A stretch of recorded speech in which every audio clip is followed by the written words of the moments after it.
अनुराग ठाकुर बोले, आपदा में हिमाचल को 862 करोड़ की मदद दी, 11,000 घर बनाने के मामले स्वीकृत किए। अनुराग सिंह ठाकुर ने कहा कि प्रदेश में आई आपदा के समय सबसे पहले अगर कोई सहायता के लिए आया तो वह केंद्र सरकार थी, चाहे वह एनडीआरएफ की टीमें थीं, वायुसेना के हेलीकॉप्टर थे। 862 करोड़ रुपए भारत सरकार की ओर से राज्य सरकार को मदद के रूप में दिए गए। रूटीन चेकअप कराने एम्स पहुंचे दलाई लामा, 2 दिन बाद धर्मशाला लौटेंगे। अभी दलाई लामा दिल्ली में ही एक होटल में रुके हैं। 2 दिन तक एम्स में नियमित स्वास्थ्य जांच करवाने के बाद धर्मशाला लौटेंगे। साथ ही दलाई लामा ने सिक्किम का 5 दिवसीय दौरा स्थगित कर दिया है।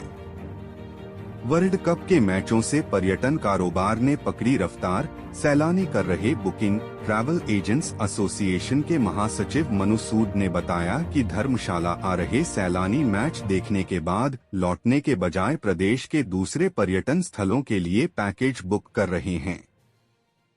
घोड़े पर होगा मां दुर्गा का धरती पर आगमन और प्रस्थान, राजनीति के लिए अशुभ संकेत। कालीबाड़ी मंदिर के पुजारी मुक्ति चक्रवर्ती ने बताया कि इस बार दुर्गा मां का आगमन घोड़े पर सवारी से होगा और प्रस्थान भी घोड़े की सवारी से ही होगा।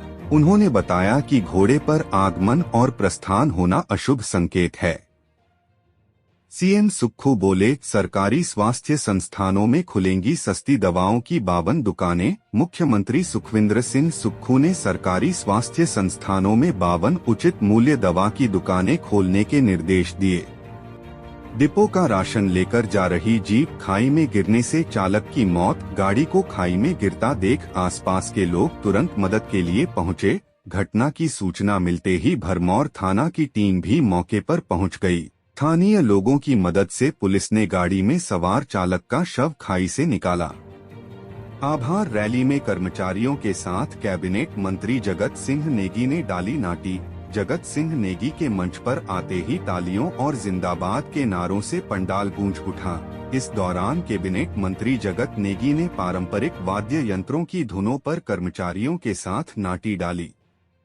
अंडर 14 में तमिलनाडु और हिमाचल अव्वल, 38 टीमों के 185 खिलाड़ियों ने लिया भाग। कैरम प्रतियोगिताओं के अंडर 14 लड़कों के वर्ग में दक्षिण क्षेत्र तमिलनाडु ने पहला, उत्तर पूर्व क्षेत्र बिहार झारखंड ने दूसरा, उत्तर क्षेत्र हिमाचल ने तीसरा स्थान पाया। गोबिंद सागर झील में नौकायन की बारीकियां सीखने उतरे युवा। 10 दिवसीय शिविर शुरू। शिविर के दौरान 10 दिन कैडेट गोबिंद सागर झील में नौकायन करेंगे और साथ में नौकायन की बारीकियां भी सीखेंगे।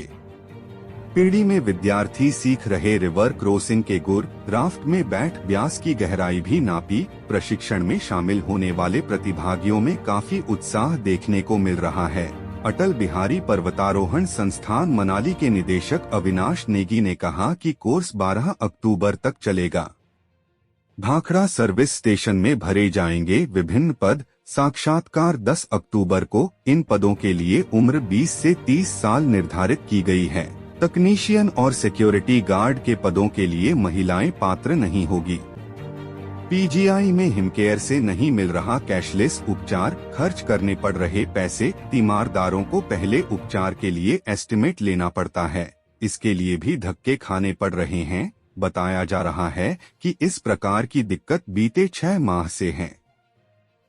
गुजरात के ट्रैवल एजेंटों ने पर्यटकों को हिमाचल भेजने का किया बहिष्कार। नया टैक्स लगने के बाद गुजरात के travel agents advance booking cancel कर रहे हैं, जिससे प्रदेश के पर्यटन कारोबारियों को भी भारी नुकसान होने का अंदेशा है। किसानों को 4.50 रुपए महंगा मिलेगा गेहूं का बीज। कृषि विभाग ने तय किए रेट। प्रदेश में आपदा के बीच किसानों को इस बार गेहूं का बीज 4.50 रुपए प्रति किलो महंगा मिलेगा। कृषि विभाग ने गेहूं बीज का दाम तय कर दिए हैं। आपदा के बीच किसानों को महंगे रेट में गेहूं बीज खरीदना होगा। इस साल बरसात में किसानों की फसल के साथ भूस्खलन से खेत खलिहानों को भारी नुकसान हुआ है।